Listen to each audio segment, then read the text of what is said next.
My challenge: how do I get data from my BusinessObjects universe into Tableau?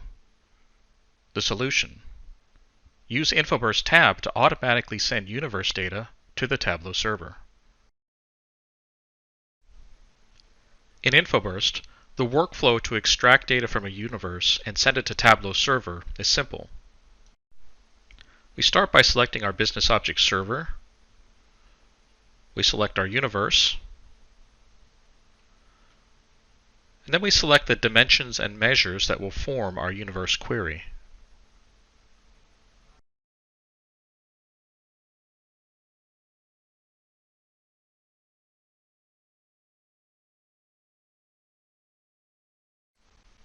We can either run the query with the selected objects or apply a filter to refine the query results.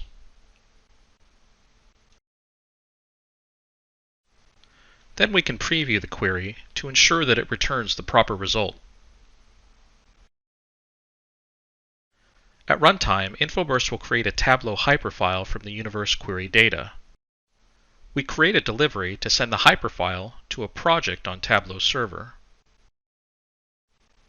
We then create a schedule to regularly run the universe query and deliver the resulting data.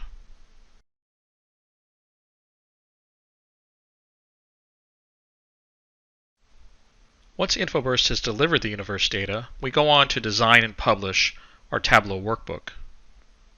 From there, InfoBurst will automatically update the workbook data based on the schedule.